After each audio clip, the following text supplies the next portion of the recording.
There's a $1 trillion crisis happening right now in the repo market. And if you don't know what the repo market is, you're not alone. And that's what the Fed and JP Morgan wants, because when the repo market breaks and there's a crisis there's a crisis everywhere. So we're going to break down today in this video what the repo market is and why you should be concerned about this, because we saw the repo market break in 2008. We saw it break in 2019 when the Fed injected hundreds of billions overnight, and it's happening again right now. So we need to figure out what is going on and why this is the case, because repo, this stands for the repurchase agreement. So it's basically the overnight lending market where banks lend each other money for 24 hours using treasury bonds as collateral. So you can, I guess, think about it similarly to like a pawn shop for banks. So if a bank needs cash for a day, they'll pawn their treasury bonds to another bank to get cash and then buy them back and borrow. This happens to the tune of $12.6 trillion every day. I mean, are you kidding me? 12.6 trillion? That's a buttload of Skrilla Manila, folks. But every bank and every hedge fund needs a dealer, because they need a market like this to function every single day. If this market freezes up, banks can't get the cash they need to settle the trades and make payments or even meet their reserve requirements. So these repo markets are pretty vital, because when the repo breaks, well, the liquidity will then disappear, and that's when you get a 2008 style meltdown. So what is happening right now? What have we already seen through all of this, right? Well, the repo market saw a bunch of liquidity injected into it. On October 31st, just a couple of months ago, the Fed had to inject nearly $30 billion in a single day into the repo market. This was the largest single day repo operation in over 20 years. So this wasn't just some routine operation. The standing repo facility, which is basically like a Fed emergency fund, it's basically like the break the glass if there's fire lending window, had been sitting at near zero usage for years. Then suddenly in mid-September, banks started hammering this facility. 18.5 billion here, another 30 billion there. The Fed saw what was happening, and on December 10th, they removed $500 billion the $500 billion limit on this facility. So basically now they're saying, hey, they got rid of fractional reserve banking in 2020, and now they're saying we can give unlimited lending amounts now, which is absolutely nuts. So this is why the repo market is now flashing a major warning sign here. And it doesn't stop there, because bank reserves, the amount of cash that banks have sitting at the Fed, are just at under $3 trillion, which is like the lowest level we've seen in 4 years. And where inflation is, it's probably even worth even less. So the Fed has been doing the quantitative tightening schedule since 2022, draining that $1.3 trillion in reserves from the system. And now we're approaching like a major danger zone for all of this, where essentially banks don't have enough reserves to lend to each other.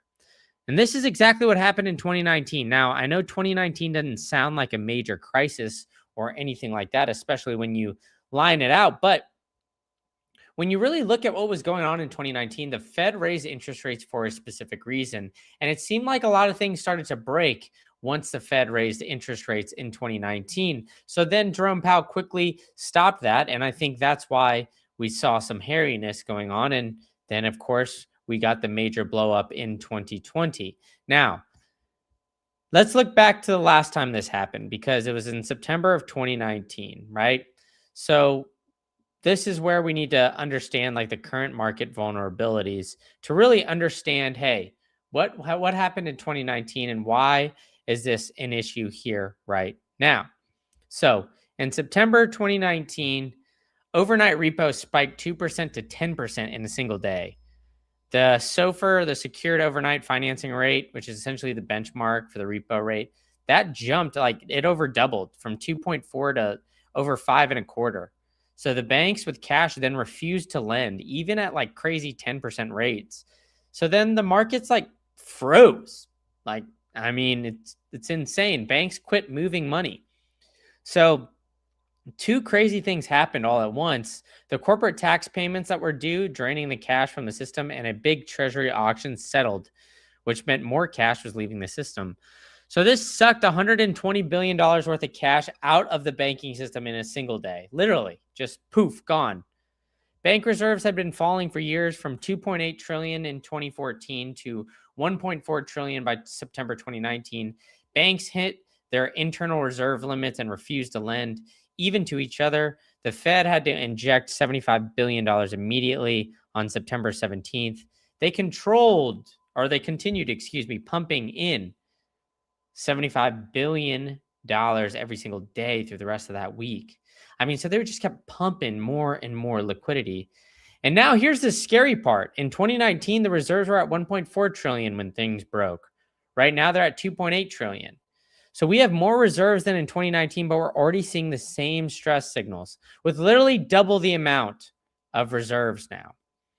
So what all does this mean for the overall repo markets, and how can this affect the global markets here going forward? Because Fed's repo market and interventions and global liquidity dynamics now have, let's say, just completely changed, to say the very least.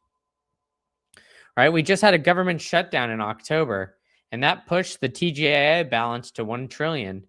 That's 200 billion more than normal, all pulled out of the bank reserves.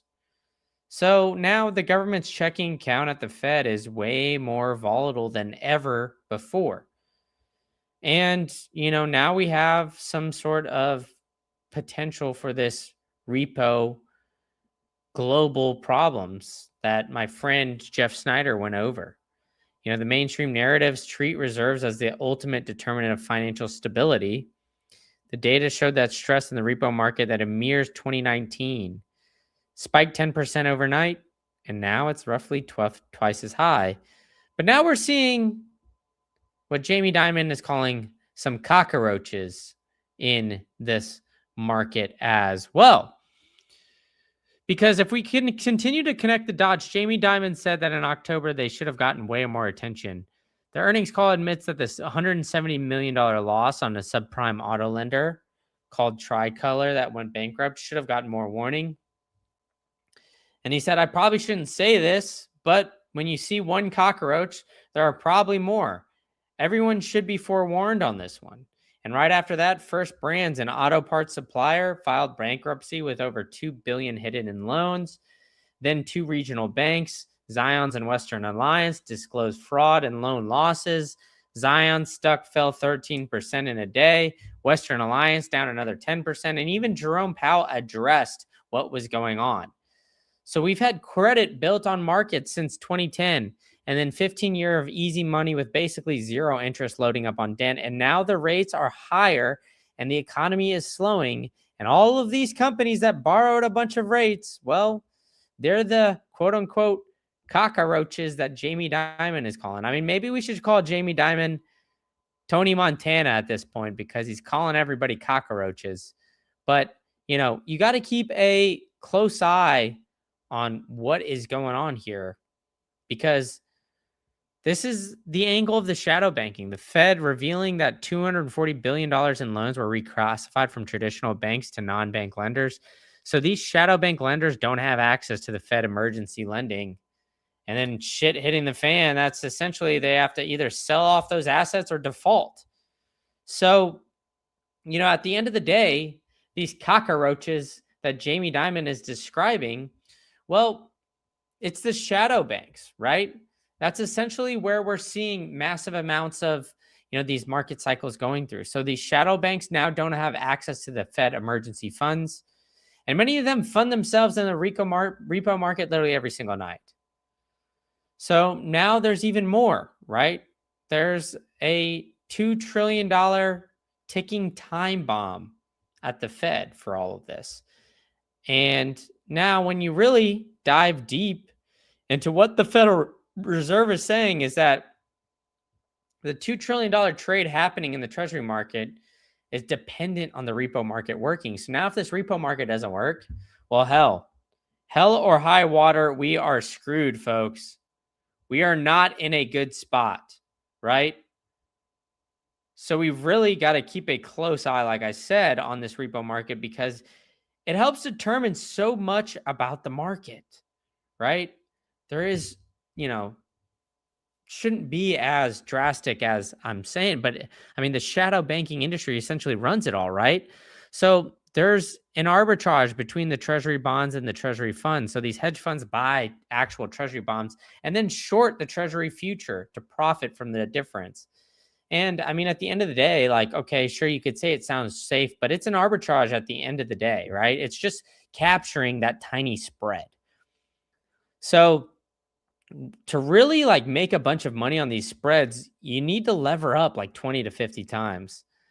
And then you get up on all these leverage, you get into some dangerous spots, right? So if the repo rates spike like they did in September 19, then suddenly the funding rates will explode. And the repo market, if it freezes, well, you can't roll over the overnight loan. You're forced to sell treasury position immediately. When you have $2 trillion in leverage positions, all you're trying to unwind once the treasury is like how it collapses. So in March 2020, this exact trade contributed to the treasury market meltdown. Hedge funds sold 200 billion in treasuries in a matter of days, trying to unwind these basis trades. I mean, there's just so many warnings here. And, I watch a lot of my friend Jeff Snyder over here, and he's written this great article over at Eurodollar University. He's one of the few guys that I think actually understands this. And so I've learned a lot from him because he's been warning about the Eurodollar system stress for years. And he called the 2019 repo crisis before it happened.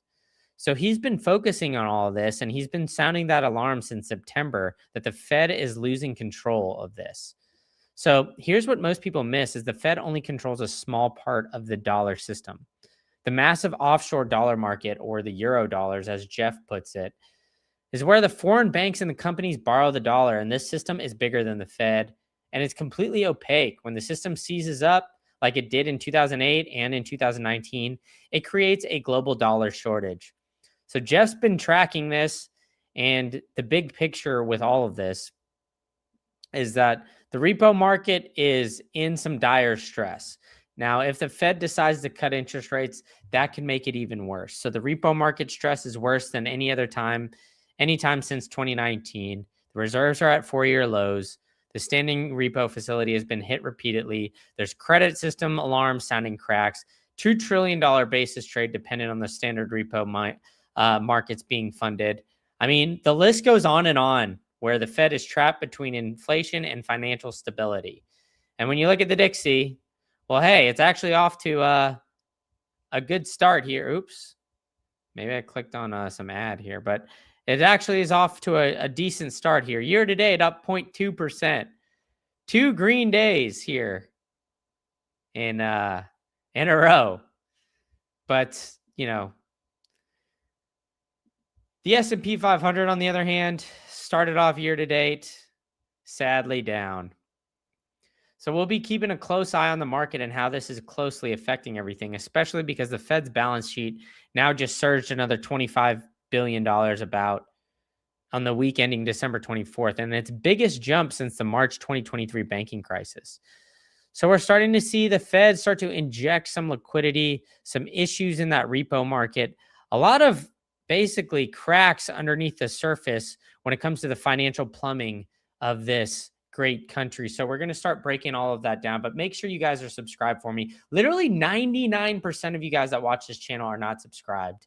So please hit that subscribe button, hit the like button, and let me know in the comments what you guys think of this breakdown. Is it great? Is it bad? And then I appreciate all the feedback, and I'll catch you guys all at the next one.